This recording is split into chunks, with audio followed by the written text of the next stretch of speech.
affidavit, ano? Parang, Yung affidavit, pag-usapan, yan. Kasi simple lang yung observation ko. 18 As a lawyer. As a lawyer. 18 people sign one affidavit. And an affidavit is supposed to contain, dapat yan, ang nakasulat dyan, personal knowledge mo. O by on. Yung sarili mo lang, karanasan. Alam mo. Kaalaman, sarili mong karanasan. Karanasan. Paano naging common knowledge sa kanila yung 18 sila lagi magkakasama sa buong affidavit na yon? Sa lahat ng lakad, magkakasama silang 18? So, Ano yun? Ibig sabihin yung 18 na yun, pag gumilos yung isa, 18 sila lahat. 18, lahat nakakilos sila. Sabay-sabay. Parang imposible. Hindi. Imposible yun. Merong ano dyan. Merong explanation si Levy. Hindi, sinasabi ko lang. Sa lawyer, simple yan. Di ba? 18, Ang explanation niya, nagkamali ako kasi sinama ko si Leila de Lima. Hindi pa naman siya congresswoman. Ayan. Number 1 yun. Explanation niya yun.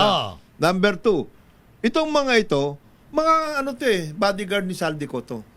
So, every so often, nagagamit sila. Na nagdadala ng ganito, etc. etc.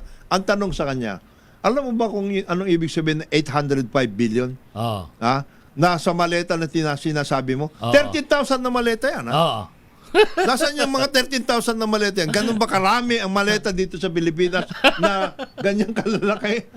Hindi 13,000 o 1,300? Hindi, 13,000 Ito nga siya sabi ng ombudsman doon pa lang sa yun sa affidavit pa lang tama, di ba? Ombudsman. Kasi binanggit ako ron Binanggit ka ba doon? Nabanggit siya. Kasi nag-meeting daw kami sa Bel Air. ICC prosecutor ang ka-meeting niya. Ano, may 18 abogado? 18 Witness? sundalo? Nandun, may witness?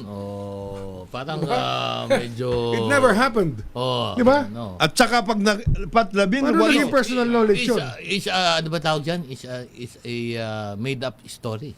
Canard. Canard? Ako, bigat. It's Hindi, yun nga. Gusto ko, tumistigo yung 18 sa Senado. Sige, Yes. tumistigo Tama sila. yun. May affidavit daw pinirmahan? May pinadala na affidavit? Totoo ba? Di ba po, meron mga sila 18 di ba? Pero may affidavit nga. Tapos may binigay nga Nagsubmit na sila sa affidavit. Office of the Ombudsman So,